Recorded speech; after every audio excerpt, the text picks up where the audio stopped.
तो बच्चों example number first की बात करते हैं। क्वेश्चन बड़ा ही आसान है। बताया गया है कि एक खेत है, उस खेत के चारों ओर परिधि बनाई गई है, जो हमको दर दी गई है और 24 रुपए मीटर दी गई है, और जो कुल खर्च है वो 5280 रुपए ऐसे क्वेश्चन में दिया गया है। और आगे क्वेश्चन में बोला गया है कि अगर मान लीजिए 50 पैसे के रेट से वहां पर हमको जुताई करवाना हो तो कुल कितना खर्च आएगा, ये क्वेश्चन में बोला है। हमको यहाँ पर क्लियर रूप से रेडियस नहीं दी गई है, त्रिज्या नहीं दी गई है। तो पहले सबसे पहले वो काम करना पड़ेगा, हमको निकालना पड़ेगा कि वृत्त की परिधि कितनी है, उससे त्रिज्या निकालेंगे और फिर क्षेत्रफल निकालेंगे, और क्षेत्रफल को हम गुणा कर देंगे दर से, जिससे हमारा जुताई खर्च आ जाएगा। बच्चों का ये क्वेश्चन आएगा तो 4 नंबर का आएगा, समझिए इंपॉर्टेंट है। बच्चों पहले इसमें दिया क्या गया है, तो दर हमको दी गई है 24 रुपए प्रति मीटर, कुल खर्च कुल लागत हमको दी गई है वो है 5280 रुपये, 5280 रुपये। जो जुताई का दर है, जुताई की दर वो दी गई है रुपए 0.50, और हमें निकालना है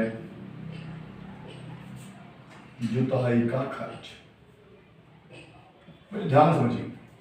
अब देखिए यहाँ पर ये क्या है, ये हमको कॉस्ट दी गई है पेरीमीटर की, बाउंड्री की, और ये रेट है। तो अगर मैं इसको इससे भाग कर दूं तो मेरे को क्या मिल जाएगी, वृत्त की परिधि क्या मिल जाएगी। तो सबसे पहला काम क्या करेंगे, हम वृत्त की परिधि निकालेंगे। तो हम लिखेंगे वृत्त की परिधि बराबर क्या हो जाएगा, कुल व्यय बटे में क्या हो जाएगा सर, बच्चों जो कुल व्यय हुआ है कितना हुआ है 5280 रुपए। तो यहाँ पे लिखेंगे 5280, और रेट हमारा क्या है 24 रुपए, तो हो जाएगा 24। अब भाग करेंगे तो 24 दूनी 48, 4 बचेगा, फिर 24 दूनी 48 और मीटर। अब बच्चों ये क्या गया, ये आ गई वृत्त की परिधि। अब हमको निकालना है यहाँ पर क्षेत्रफल, जुताई। देखिए इस पर ध्यान समझिए। अगर मान लीजिए कोई वृत्त है, इसके बाहर बाहर जो आप काम करेंगे वो क्या है, परिधि है। मान लीजिए इसमें बाउंड्री करवाते हैं आप, या इसके बार बार चक्कर लगाते हैं, जब ऐसे न्यूमेरिकल प्रॉब्लम आए तो समझ लीजिए किसे हम लोग क्या बोलेंगे, इसे बोलेंगे वृत्त की परिधि। अब मान लीजिए कोई कंस्ट्रक्शन यहाँ पर करना, मान लीजिए सिंचाई करवाना है, जुताई करवाना है, बुआई करवाना है, ग्राउंड को लेवल करवाना है, ऐसे कोई काम करना है जो ग्राउंड के अंदर करना है, उसे क्या बोलते हैं, वृत्त का क्षेत्र। तो देखिए यहाँ पर एक बात समझ में आ गई, ये क्या है, इसकी बाहर बाहर के चक्कर है। अब हमको निकालना है जुताई खर्च, मतलब ये पूरा एरिया निकालना पड़ेगा। लेकिन हमको इसके लिए क्या चाहिए, त्रिज्या चाहिए, और त्रिज्या तो हमको मालूम नहीं है। तो सबसे पहले हम वृत्त की परिधि लेंगे, इससे क्या करेंगे, वृत्त की त्रिज्या निकालेंगे। बच्चों फार्मूला आपको मालूम ही है, फार्मूला होता है वृत्त की परिधि बराबर वृत्त की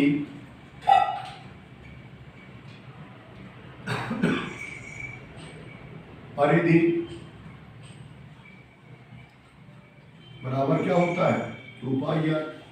अब देखिए वृत्त की परिधि कितनी है, 220 मीटर, या 220 रख के लिए 220 बराबर 2 इंटू पाई मतलब कितनी होती है 22/7, और आर कितना बच्चों हमको मालूम करना है। आर यहाँ लाएंगे, देखिए समझाए थे आपको, जब कोई संख्या नीचे हो तो उससे मल्टीप्लाई यहाँ भी कर दीजिए और उसी से यहाँ भी कर दीजिए। तो यहाँ पर क्या होगी, ये इससे कट जाएगी, और ये दोनों नंबर कहाँ जाएंगे, कॉन में आ जाएंगे। तो जो आर बराबर हो जाएगा वो हो जाएगा 7 इंटू 220, अपॉन में क्या जाएगा 2 इंटू 22। इसको काटेंगे तो ये 22 दहम 220 और 2 पंचे 10। जो आर का मान है तो कितना जाएगा 35 सेंटीमीटर। यहाँ तक बच्चों कोई प्रॉब्लम तो नहीं है। चलिए आगे बढ़ते हैं। अब यहाँ पर देखिए निकालना जुताई की दर को दी गई है और निकालना क्या है, जुताई का खर्च। तो अगर मैं वृत्त का क्षेत्रफल निकाल लूँ और उसको 0.50 से मल्टीप्लाई कर दूँ, वह जुताई कॉस्ट आ जाएगी। तो मैं चुका देते हैं, देखिए ध्यान रखिए, अब कर देता हूँ मैं। जो जुताई का खर्च है वो निकालना है, बराबर हो जाएगा वृत्त का क्षेत्रफल गुणे 10। मैं लिख दूंगा यहाँ पर जुताई में कुल व्यय,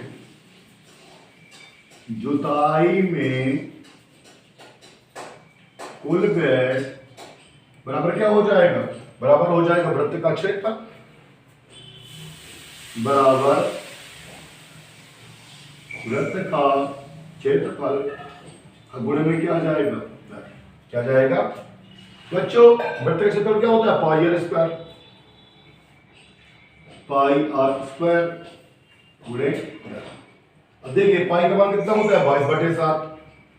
ये 22/7 त्रिज्या हमारी कितनी है, 35 इंटू 35 और रेट क्या है 0.5। ये दशमलव हटा दीजिए और यहाँ पे क्या होगा 0 हो जाएगा। तो 35 दूनी 70, 2 से काट दीजिए कितना लगेगा 11। अब 35 पंचे कितना हो जाएगा 175, 175।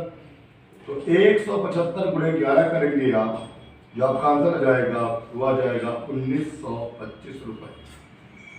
11 बजे 55, 8 2, 70 2 79, 7, 11 कम 11 7 18 बच्चे कितनी हो गई, आंसर क्या आ जाएगा 11 बजे 55 और 5 70, 3 से 2 82, हंसला 8 तो कितना जाएगा 11 19, कितना जाएगा ₹1925। बच्चों इंपॉर्टेंट क्वेश्चन है 4 नंबर में, बहुत इंपॉर्टेंट क्वेश्चन है, ध्यान दीजिए, आसान है, कुछ ज्यादा मुश्किल क्वेश्चन नहीं था। सबसे पहले क्या करना था, इसको इससे डिवाइड करेंगे आप तो क्या मिल जाएगा आपको, सर्किल सब सर्किल मिल जाएगी, उसका फॉर्मूला लगाएंगे तो आपको रेडियस मिल जाएगी। देन उसके बाद आपको एरिया सर्किल निकालना है और रेट से मल्टीप्लाई कर देना है, जो आपका आंसर है वो जाएगा ₹1925। बच्चों ये हमारा पहला क्वेश्चन था, इसको यहाँ सॉल्व करना है। अब बच्चों आगे बढ़ते हैं, अब हमको पढ़ना है 12.1 का क्वेश्चन नंबर 1, 2, 3 एंड 5।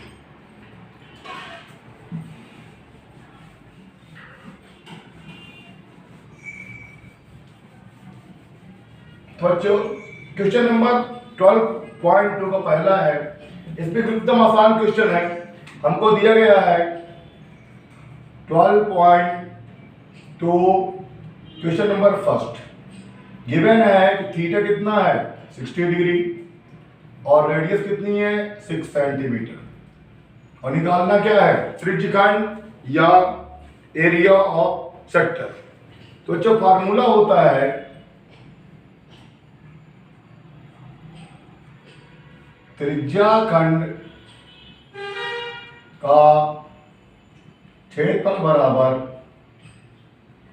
θ/360 गुणे पाई आर स्क्वायर। ज्यादा नहीं करना बच्चों, जो आपको वैल्यू दी गई है सीधे वैल्यू पुट कर दीजिए। तो यह हो जाएगा थीटा कितना है 60 डिग्री अपॉन में क्या हो जाएगा 360, पाई की वैल्यू कितनी है 22/7 और आर कितना बच्चों ये 6 × 6। चलिए ये 0 से 0 कैंसिल, 6 6 जा 36, ये 6 का भाग देंगे 6 कम 6। अब देखिए अब कोई भी नंबर किसी से कट नहीं रहा, ऊपर 20 लिखा है नीचे 6 और नीचे 7 है, अब कोई भी नंबर किसी से कट नहीं रहा है, आपको ऊपर से ऊपर मल्टीप्लाई कर देना है और नीचे तो कुछ ही नहीं है बच्चों।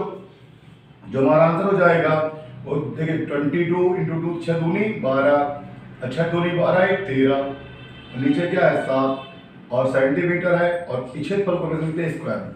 तो जो त्रिज्यखंड का क्षेत्रफल हो जाएगा वो कितना हो जाएगा 132/7 सेंटीमीटर स्क्वायर। बच्चों बड़ा ही आसान क्वेश्चन था, 2019 के एग्जाम में आया था, है ना, और बार-बार रिपीट हो रहा है, ध्यान रखिए। बहुत ही आसान क्वेश्चन है, 3 नंबर के लिए ऑप्शनल चॉइस है एमपी बोर्ड की और बहुत हार्ड लेवल नहीं आ रहे। एक आप ये ध्यान रखिए कि एमपी बोर्ड में जब से चैप्टर आया होगा तब से अभी आज तक सेगमेंट का कोई क्वेश्चन नहीं आया। जो भी क्वेश्चन आ रहा है सीधे रेडियस देके और थीटा की वैल्यू देके वो चैप्टर पूछ लेता है। और एक बार आ गया था लेंथ ऑफ आर्क फाइंड करने के लिए आ गई थी, बाकी आप ये समझिए सेगमेंट से कोई क्वेश्चन अभी नहीं आया हुआ है, और इस बार तो ऐसे भी कोविड के कारण थोड़ी पेपर इजी होने वाले हैं, इसलिए अपना पूरा टेंशन दीजिए। आप फार्मूला बेस्ड क्वेश्चन के ऊपर बहुत ज्यादा डिफिकल्ट प्रॉब्लम नहीं आने वाली है, इसलिए ऐसे क्वेश्चन में ध्यान रखिए जो सीधे फार्मूले सॉल्व हो जाने हैं। बच्चों इस टेस्ट में जो दूसरा क्वेश्चन उसके बारे में चर्चा करते हैं। तो जो क्वेश्चन नंबर 2 है उसमें हमको सर्कमफ्रेंस ऑफ सर्किल दी गई है, सर्कमफ्रेंस ऑफ सर्किल दी गई है, वृत्त की परिधि दी गई। बच्चों चाहे आप हिंदी मीडियम हो चाहे इंग्लिश मीडियम, ज्यादा फर्क पड़ने वाला नहीं है, हम लोग दोनों माध्यम से पढ़ेंगे, तो उतना टाइम नहीं है कि हम लोग डीपली थ्योरी पढ़ाएं। अपने जब नए सेशन चालू होंगे तो हम लोग स्ट्रॉन्ग तरीके से कॉन्सेप्ट पे स्टडी करवाएंगे, अभी उतना समय नहीं है, इसलिए अपन सिर्फ मोस्ट क्वेश्चंस के ऊपर फोकस कर रहे हैं जो पेपर एग्जाम में आते हैं। अभी आप प्री बोर्ड देखिए, जो लिस्ट जा रही है पूरे स्कूलों में प्री बोर्ड के भी क्वेश्चन यहीं से कॉपी हो रहे हैं, इसलिए बहुत ज्यादा कठिन चीजें पढ़ने की जरूरत नहीं है, बस अपना कंसंट्रेशन रखिए, एग्जाम में फार्मूले न भूल जाइए। तो बच्चों जो दूसरा क्वेश्चन है उसमें हमको दिया गया है, क्या दिया गया है कि वृत्त की परिधि दी गई है, वृत्त की परिधि, वृत्त की परिधि इंग्लिश बोलते हैं बच्चों सर्कमफ्रेंस ऑफ सर्किल, ये कितनी है 22 सेंटीमीटर, ये हमें गिवन है, और हमसे बोल रहा है कि चतुर्थांश मतलब क्वाड्रेंट। अब ध्यान से बच्चों क्वाड्रेंट मतलब होता क्या है, अगर मान लीजिए वृत्त है, इस वृत्त को आप 4 पार्ट में डिवाइड कर दीजिए, मुझे आप बताइए कोई भी एंगल लेंगे कितने का होगा, 90 का होगा भाई, अरे सर्किल है 4 इक्वल पार्ट में डिवाइड किया गया है, ये एंगल 360 का, तो कितने का हो जाएगा 90 का हो जाएगा। तो जब भी बच्चों क्वाड्रेंट लिख के आए आपको एंगल वैल्यू हमेशा 90 डिग्री ही लेना है। तो बच्चों यहाँ पर दो चीजें हमको गिवन है, पहला गिवन है कि जो रेडियस है वो कितनी है 22/7, और जो चतुर्थांश का कोण होगा एंगल ऑफ क्वाड्रेंट, चतुर्थांश का जो कोण होगा वो कितने का होगा 90 डिग्री का, कितने का होगा। और निकालना क्या है आपको, निकालना है आपको एरिया ऑफ सेक्टर, क्या निकालना है एरिया ऑफ। देखिए बच्चों सबसे पहली बात तो ये है कि हमको यहाँ सेक्टर के लिए रेडियस चाहिए, और रेडियस तो हमको देनी गई है, तो सबसे पहला काम हम क्या करेंगे, सबसे पहला काम ये करेंगे कि जो सर्कमफ्रेंस ऑफ सर्किल है इससे हम निकालेंगे रेडियस, रेडियस ऑफ सर्किल। चलिए निकालते हैं। तो फार्मूला होता है वृत्त की परिधि बराबर 2 पाई आर, 2 पाई। अब बच्चों वृत्त की परिधि या सर्कमफ्रेंस ऑफ सर्किल को गिवन है कितनी 22 सेंटीमीटर, तो यहां पर 22 इक्वल टू 2 इंटू पाई कितना होता है 22/7, और 8 हमको फाइंड करना है। अब देखिए 7 को हटाना है, 7 से मल्टीप्लाई यहाँ भी कर दीजिए, 7 से यहाँ भी, यहाँ 7 से 7 कट जाएगा, ये दोनों नंबर अपान में आ जाएंगे, तो आर की वैल्यू हो जाएगी वो 2 इंटू 22/22 इंटू 2, ये से कैंसिल, आर कितना गया 7/5 सेंटीमीटर। बस बच्चों थीटा वैल्यू दी गई है, सीधे फार्मूला वैल्यू पुट कर दीजिए। तो फार्मूला होता है त्रिज्य खंड का क्षेत्रफल बराबर क्या होता है बताइए, theta upon 360 into pi r square, theta upon 360 into pi r square, theta कितना बच्चों 90 डिग्री, तो हो जाएगा 90/360 इंटू वैल्यू आई की 22/7। बच्चों आर कितना है, आर है हमारा 7/2, कितना है 7/2, यहाँ पे कितना हो जाएगा 7/2 इंटू 7/2। अब देखिए ये 7 से 7 कैंसिल हो जाएगा, यहाँ 0 से 0 कैंसिल, 9 1 जा 9, 9 4 जा 36, 2 से ये कट रहा है कितने टाइम 11। अब देखिए ऊपर दोनों क्या गए प्राइम नंबर, कटने वाले तो है नहीं, तो ऊपर मल्टीप्लाई कर लेंगे, 11 7 जा 77, और नीचे कितना जाएगा 4 2 जा 8, जो हमारा आंसर बच्चों हो जाएगा 77/8 सेंटीमीटर स्क्वायर। बच्चों आसान क्वेश्चन था, बस थोड़ा सा कॉन्सेप्ट ये था कि जब भी क्वाड्रेंट दिया जाए, जब चतुर्थांश दिया जाए तो कोण का मान हमेशा 90 डिग्री हो जाएगा, और जब भी सर्कमफ्रेंस दी जाए तो सबसे पहला काम क्या करना है आपको, सर्कमफ्रेंस के फार्मूले से आपको रेडियस निकाल लेना है। जब भी वृत्त की परिधि दी जाए तो वृत्त की परिधि से फार्मूले से सबसे पहले आप त्रिज्या निकालें। तो बच्चों ये भी क्वेश्चन आसान था, 3 नंबर की लिस्ट में इंपॉर्टेंट क्वेश्चन है, इसको आप अपनी लिस्ट में शामिल कर सकते हैं। इसको बार बार अभ्यास करिए। मैं बार बार समझाता हूँ आपको कि हमको मात्र यही नहीं पढ़ना, हम रोज समझा रहे हैं। ये क्वेश्चन जो है 90+ की इंपॉर्टेंट लिस्ट है। क्वेश्चन पूरे कॉपी यहीं से होंगे, लेकिन क्या हम इतना ही पढ़ के जारी पढ़ने जाएंगे क्या? अगर आप 11th जाएंगे तो आपका बेस स्ट्रांग होना चाहिए। तो समझिए हमें पूरा कोर्स पढ़ना है, मगर इन क्वेश्चनों को बार बार रिपीट करना है कि अगर यही क्वेश्चन कॉपी होके आए तो जो कठिन क्वेश्चन आते हैं ना उन पर टाइम बच जाए। इनके आंसर लर्न आएंगे, हम तुरंत आंसर लिख देंगे। जो कठिन कठिन क्वेश्चन आएंगे उनके पास टाइम बच जाएगा। बच्चों मेरा कभी भी ये मानना नहीं कि मात्र हमको ये पढ़ना है, हमको तो इसके अलावा दूसरे बुक्स भी पढ़ना है, आरटी सर्वे पढ़ना है, आरटी पढ़ना है। लेकिन ये क्वेश्चन एक बड़ा लगातार कॉपी होके आ रहे हैं, समझिए बात। इन क्वेश्चनों को आप अच्छे से तैयार रख के रहिए कि इन क्वेश्चनों कैलकुलेशन में हमारा टाइम बर्बाद ना हो। समझ मेरी बात आप बच्चों? इस लिस्ट में जो तीसरा क्वेश्चन है वो है 12.2 का क्वेश्चन नंबर 3। तो यहां पर जो क्वेश्चन नंबर 3 है बच्चों, उसमें हमें बताया गया है कि कोई भी एक हम घड़ी का डायग्राम समझाया गया कि घड़ी है कोई, मान लीजिए। अब ये बता रहा है कि मान लीजिए कोई घड़ी है, इसमें ये मिनट की सुई है, इसकी त्रिज्या 15 सेंटीमीटर की 14 सेंटीमीटर दी गई है। अब देखिए ध्यान से, यहां पर प्रॉब्लम क्या है कि हमको थीटा का मान नहीं दिया गया। थीटा का मान, अब थीटा मान दिया नहीं गया है तो थीटा कैसे निकाले? तो आप ध्यान देखिए घड़ी को, घड़ी में कितने कांटे होते हैं? 12 होते हैं। और जब 5 मिनट बनेंगे तो कितने कांटे तक घड़ी जाएगी? 1 तक। अब मान लीजिए 12 है, सपोज दैट ये कितना है? 12 है, ये कितना है? 1। ऐसे ही घड़ी में पर कहीं पे 2 लिखा होगा तो 3 4 5 6 7 8 9 10 और 11। तो बताइए क्या भाई अगर घड़ी ने 5 मिनट बजाए तो कहां से कहां तक? 12 से 1 तक। कितने ने गई? अब ये पूरा जो घड़ी है ये क्या है? सर्किल है। कितने का एंगल होता है? 360 का। तो आपको थीटा निकालना है तो थीटा इक्वल टू क्या हो जाएगा? ये हो जाएगा 1/12 इंटू 360। तो जो थीटा की वैल्यू आ जाएगी वो कितनी आ जाएगी? 30 डिग्री। कितनी आ जाएगी? और देखिए जो घड़ी की मिनट की सुई है, क्या रेडियस नहीं है ये? तो रेडियस तो है, तो आर भी दिया गया है। आर इक्वल टू कितना बच्चों? 14 सेंटीमीटर। अब कुछ नहीं करना, आपको फॉर्मूला लगाना है किसका? त्रिज्यखंड का क्षेत्रफल क्या लगाना है? तो त्रिज्यखंड का क्षेत्रफल बच्चों सबको याद है, थीटा अपॉन 360 इंटू में pi r square. Theta upon 360 into में पाई आर स्क्वायर। अब देखिए थीटा कितना बच्चों? थीटा 30 डिग्री है अपॉन 360। पाई की वैल्यू कितनी होती है? 22/7। रेडियस कितनी है? 14 इंटू 40। किसी को कोई प्रॉब्लम नहीं बच्चों? ध्यान देखिए, ये से कट जाएगा, यहाँ कितना जाएगा? 12। कितना जाएगा? 7 से ये 2 टाइम कट जाएगा। और देखिए 2 से ये 6 टाइम कटेगा। आपको कुछ कैसा रहा? कट रहा है 2 से 3 टाइम और 2 से 7 टाइम।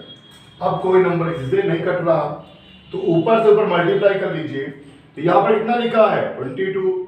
यहाँ कितना लिखा है? 7 और नीचे क्या है? 3। मतलब जो आंसर होगा बच्चों वो हो जाएगा 22 इंटू 7/3। तुम्हारा आंसर हो जाएगा 154/3 सेंटीमीटर स्क्वायर। बच्चों इंपॉर्टेंट क्वेश्चन है, इस क्वेश्चन को अपने लिस्ट में शामिल कर सकते हैं आप 3 नंबर के लिए। Very very most important. तो question number 1, question number 2, question number 3। अब देखिए इस लिस्ट में एक क्वेश्चन बना सकता है और वह है क्वेश्चन नंबर 5। पर देखिए 5 में सेगमेंट भी फाइंड करना है, वहां तक आपको नहीं जाना। अगर 5 में एक बार क्वेश्चन आया था तो यहां पर सिर्फ सेक्टर फाइंड करने को आ सकता है या लेंथ ऑफ आर्क फाइंड करने को आ सकता है। 5वें नंबर क्वेश्चन से 2 ही क्वेश्चन बन सकते हैं, चाहे वो सेक्टर हो चाहे वो लेंथ ऑफ आर्क हो। तो आपको उसी रीडिंग से सेक्टर निकालना सीखना है जो आपको डाटा दिया गया है, और जो डाटा दिया गया है उसी से आपको निकालना है लेंथ ऑफ आर्क। तो बच्चों ये क्वेश्चन समझ आ गया होगा, बड़ा सा क्वेश्चन बच्चों। यहाँ पर ये 1 है, कितने मिनट हुए 5 मिनट, टोटल कितने का वैल्यू 360 का 1/12 पार्ट हुआ 30 डिग्री आ जाएगा। रेडियस जो मिनट क्लॉक है उसकी लेंथ क्या कहलाएगी, रेडियस आपको निकाल देना है एरिया ऑफ सेक्टर। बड़े बच्चों आगे बच्चों जो 3 नंबर सीरीज का लास्ट क्वेश्चन है वो है 12.2 का क्वेश्चन नंबर 5। ध्यान रखिए अगर क्वेश्चन 3 मार्क में आता है तो इससे केवल 2 ही चीजें पूछ सकता है, या कि वो पूछेगा आपसे लेंथ ऑफ आर्क या कि पूछेगा एरिया ऑफ सेक्टर। जो तीसरा क्वेश्चन है वो नहीं आ सकता। तो रीडिंग देख लेते बच्चों, जो रीडिंग हमें दी गई है आर है 21 और थीटा है 60। बच्चों जो क्वेश्चन नंबर 5 है उसमें हमको आर की वैल्यू दी गई है 21 सेंटीमीटर, थीटा की वैल्यू दी गई है 60 डिग्री। तो 2 चीजें निकालनी है। सबसे पहले निकालना है त्रिज्य खंड का क्षेत्रफल,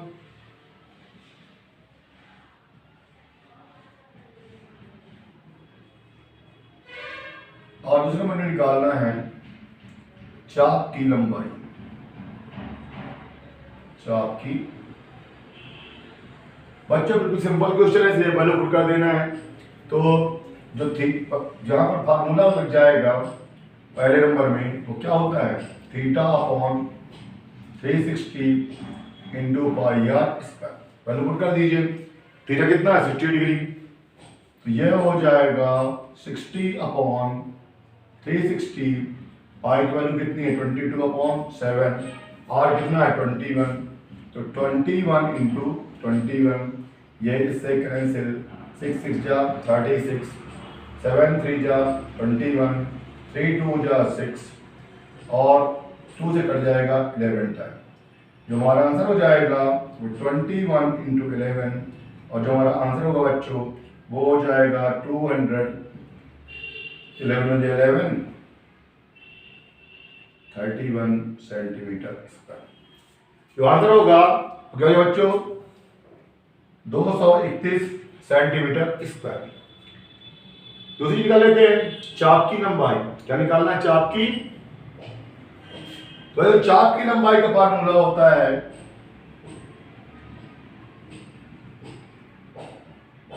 चाप की लंबाई का फार्मूला होता है theta upon 360 into 2 pi r. Theta upon 360 into 2 pi r. अब देखिए थीटा कितना है, थीटा है 60 डिग्री, अपॉन में 360, 2 इंटू पाई कितना 22/7, रेडियस कितनी है 21। अब देखिए यहाँ 0 0 कैंसिल, 6 6 जा 36, 2 3 जा 6, 7 3 जा 21। अरे बच्चों बड़ा आसान है। तो आंसर क्या जाएगा 22 सेंटीमीटर। बच्चों जितने हमारे इस पार्ट के 2 नंबर वाले क्वेश्चन थे, 3 नंबर वाले सॉरी, उनको हमने चर्चा कर ली और फिर रिवाइज कर लीजिए इनको कि आपको 12.1 से पहला क्वेश्चन, दूसरा, चौथा एग्जाम्पल का पहला, 12.1 से 2 से पहला, दूसरा, तीसरा और 5वां, इन क्वेश्चंस को अपनी लिस्ट में शामिल करना है। अब बच्चों अगले जो तुम्हारा वीडियो लेक्चर आएगा उसमें हम डिस्कस करेंगे डायग्रामल क्वेश्चन, कौन कौन से पढ़ने हैं। जो 12.3 है वहां से एक क्वेश्चन 4 नंबर का हर साल आता है, तो वहां पर हम डिस्कस करेंगे कि वहां उस चैप्टर से हम लोग 4 नंबर के वेटेज में कौन कौन से क्वेश्चन कर सकते हैं। बच्चों बड़ा सपोर्ट मिल रहा है आप लोगों को। अगर आप चाहते हैं कि आपके सभी दोस्त आपके साथ 11वीं में ही रहे, कोई 10वीं छूट ना जाए, तो जो सब्सक्राइबर रेट है बहुत कम है बच्चों, है ना। इतने सारे स्कूलें हैं और 100 सब्सक्राइबर भी नहीं हो पाए अभी तक। तो फटाफट कर देना चाहिए जितने दोस्त हैं आस के पास के पड़ोस के, ये स्कूल वो स्कूल, कन्या साल एक्सीलेंस, सबको बोलिए चैनल सब्सक्राइब करें। अभी तो ये शुरुआत हुई है, अभी साइंस के वीडियो आने हैं और हम आपसे वादा करते हैं कि एक भी बिना पढ़े आप 70-75% पा जाएंगे। इतना बढ़िया एक्सप्लेन किया जाएगा, साइंस सोशल साइंस के वीडियो आएंगे। बस 2-3 दिन में मैथ्स के खत्म हो जाए वीडियो लेक्चर, साइंस चालू होगा, सोशल चालू होगा और एग्जाम तक आप मान लीजिए कि आपके हिंदी मीडियम स्टूडेंट के 4 विषय की पूरी तैयारी करवा दी जाएगी। पूरे भले हमारे पास टाइम कम बचा हुआ है और ये आप ध्यान रखिए, जो एग्जाम चलेंगे तब भी कंटिन्यू प्रोसेस चलती रहेगी। दोस्तों से बोलिए चैनल को शेयर करें, सब्सक्राइब करें और वीडियो को लगातार देखिए। ये नहीं कि आप एक बार टच किए तो फिर छोड़ दिए, उससे क्या फायदा होने वाला है? टाइम पास थोड़ी करना भाई, पढ़ाई करना है। और जब भी वीडियो पढ़िए तो नोट कॉपी पेन हाथ में रखिए, इंपॉर्टेंट हमको लिखते जा करिए, टाइम पास नहीं करना। समझ नहीं आ रही? और रही ज्ञान की बात, नॉलेज की बात, तुम्हारे जो हमारे अगले बैच हैं वो 12th के और 10th के ऑफलाइन कोचिंग में Abhinav coaching classes Satna road doctor Nigam के सामने हमारी कोचिंग है। वहां पर जो 12वीं के बैच है वो हम लोग 1 मई से स्टार्ट कर देंगे और जो 10वीं के फ्रेश बैच है एमपी बोर्ड के वो 1 मई से स्टार्ट हो जाएंगे और जो सीबीएसई के बैच है और एमपी बोर्ड इंग्लिश मीडियम के बैच है वो हमारे यहाँ 7 अप्रैल से चालू हो जाएंगे। तो बच्चों इस वीडियो लेक्चर में इतना ही, अगले वीडियो लेक्चर में हम लोग फिर मिलेंगे। तब तक इसको रिपीट करते रहिए लगातार, धीरे धीरे आप खुद देखेंगे कि आपका 1 हफ्ते में नहीं हुआ, पहला पार्ट खत्म हो गया, दूसरा 8वां 10वां और 12वां 4 या 5 चैप्टर चले और बचे हुए हैं, 1 आध हफ्ते में खत्म हो जाएंगे। इसके बाद हम लोग सोशल साइंस खत्म करेंगे, साइंस करेंगे और ये आप इतना यार पढ़ते रहेंगे ना आप, तो ये पक्का प्रॉमिस है आपसे कि आप मोर देन 75 तक पहुंच ही जाएंगे। बच्चों अगले वीडियो फिर मिलते हैं, तब तक के लिए नमस्कार।